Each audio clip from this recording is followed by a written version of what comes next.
গাজায় ইসরায়েলের হামলা বা যুদ্ধ কিন্তু পরিকল্পনা মাফিক হচ্ছে না এবং বারবার তারা হোঁচট খাচ্ছে। এবং সর্বশেষ দুটি দুঃসংবাদ নিয়ে আমরা কথা বলতে পারি। সেটি হচ্ছে যে গাজা নিয়ে যুদ্ধ পরবর্তী পরিকল্পনা না থাকলে পদত্যাগের হুমকি ইসরায়েলের মন্ত্রীর, মানে দেশটির যে যুদ্ধকালীন মন্ত্রিসভা, সেই মন্ত্রিসভার একজন সদস্য কিন্তু হুমকি দিয়েছেন যে তিনি পদত্যাগ করবেন যদি গাজা যুদ্ধ পরবর্তী কোনো পরিকল্পনা ইসরায়েলের যে বর্তমান সরকার আছে তারা না নেন। আরেকটি দুঃসংবাদ হচ্ছে যে অস্ত্র নিয়ে ইসরায়েলগামী একটি জাহাজকে নিজের বন্দরে ভিড়তে দেয়নি স্পেন। ইউরোপের দেশ স্পেন একটা শক্ত অবস্থান নিয়েছে এবং তারা কিন্তু শুরু থেকেই ইসরায়েলের এই যে হামলা ফিলিস্তিনিতে এর বিরোধিতা করে আসছে এবং কোনো ধরনের সহায়তা কিন্তু তাদের পক্ষ থেকে করা হচ্ছে না। তারা এখন একটি অস্ত্র নিয়ে ইসরায়েলগামী যে জাহাজ ছিল সেই জাহাজটি তাদের বন্দরে তারা ভিড়তেই দেয়নি। তো এই দুটি সংবাদ ইসরায়েলের যে সরকার বেনিয়ামিন নেতানিয়াহু তার জন্য খুবই একটা চপেটাঘাতের মতো। যদিও এর মধ্যে যুক্তরাষ্ট্রের পক্ষ থেকে অস্ত্রের একটি অনুমোদন, অস্ত্র সহায়তার অনুমোদন দেওয়া হয়েছে মার্কিন সিনেটে।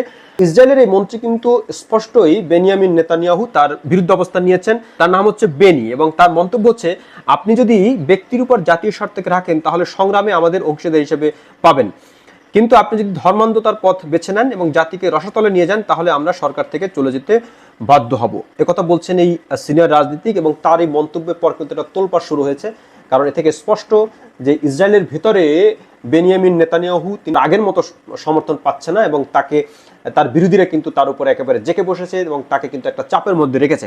তো এই চাপের মধ্যেই কিন্তু ইসরায়েলি বাহিনী রাফায় হামলা অব্যাহত রেখেছে। সেখানে প্রতিনিয়ত কিন্তু মানুষের প্রাণ যাচ্ছে। সর্বশেষ সেখানে অভিযানের মধ্যে ইসরায়েলের 3 জিম্মির লাশ উদ্ধার করা হয়েছে।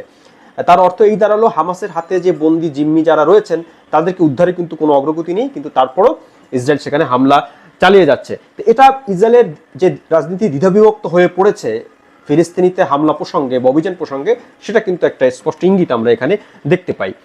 আর স্পেনের পক্ষ থেকে ইউরোপের অত্যন্ত শক্তিশালী একটি দেশ স্পেন এবং বিশ্ব রাজনীতিতেও স্পেনের বেশ প্রভাব রয়েছে। সেই স্পেনের যে সরকার, সেই সরকারের পক্ষ থেকে কিন্তু ইসরায়েলকে বারবারই তাকে সমালোচনা করা হচ্ছে ইসরায়েলের এই যে ভূমিকা ফিলিস্তিনিতে হামলার। তো এখানে স্পেনের যে পররাষ্ট্রমন্ত্রী ম্যানুয়েল আলভারেজ তিনি খুব কড়া কথাবার্তা বলেছেন এবং কড়া বার্তা দিয়েছেন ইসরায়েলকে। এবং তিনি কি বলেছেন তার কথাটি খুবই ইন্টারেস্টিং। আমরা একটু তার মন্তব্যটা যদি দেখি, তিনি ব্রাসেলসের সাংবাদিকদের সঙ্গে আলাপে বলেন যে এবারই প্রথম আমরা এমনটা করেছি, কেননা এবারই প্রথম আমরা এমন একটি জাহাজ শনাক্ত করেছি যেটি ইসরায়েলের জন্য অস্ত্রের চালান বহন করছিল এবং জাহাজটি আমাদের কোনো বন্দরে ভিড়তে চেয়েছিল। এই কথাটি বলার পর তিনি আরও বলেছেন, আলভারেজ আরও বলেন যে ইসরায়েলের জন্য অস্ত্রের চালান নিয়ে যাওয়া কোনো জাহাজ স্পেনের বন্দরে ব্যবহারের আবেদন করলে আমাদের সরকার নিয়ন্ত্রান্তিকভাবে তা প্রত্যাখ্যান করবে। মানে এটা যে আমরা ঠেকিয়ে দিয়েছি এমন না, ভবিষ্যতে যদি আরও জাহাজ আসে যে জাহাজ ইসরায়েলের জন্য অস্ত্র রয়েছে সেটিও তারা ঠেকিয়ে দেবে বা প্রত্যাখ্যান করবে। তার একটি মন্তব্য এখানে খুবই তাৎপর্যের দাবি রাখে। তিনিও বলছেন যে ইসরায়েলে এই মুহূর্তে বা মধ্যপ্রাচ্যে এই মুহূর্তে কোনো অস্ত্র দরকার নেই, দরকার হচ্ছে আসলে শান্তির।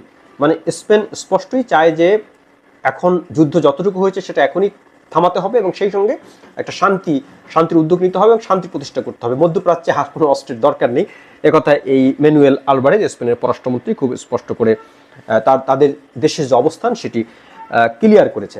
এবং ইসরায়েলের জন্য নিঃসন্দেহে এটা একটি বড় ধাক্কা।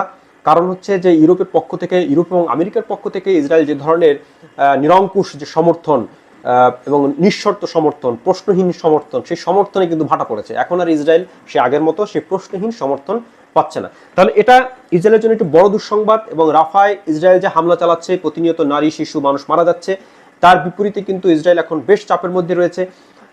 ইউরোপ, আমেরিকা এবং সারা বিশ্ব থেকেই তাদের এই চাপ ক্রমাগত বাড়ছে। এর আগে জাতিসংঘ একটি ভোটাভুটিতে ইসরায়েলের বিরুদ্ধে বিপুল সংখ্যক দেশ, 143টি দেশ ইসরায়েলের বিরুদ্ধে ভোট দিয়েছিল।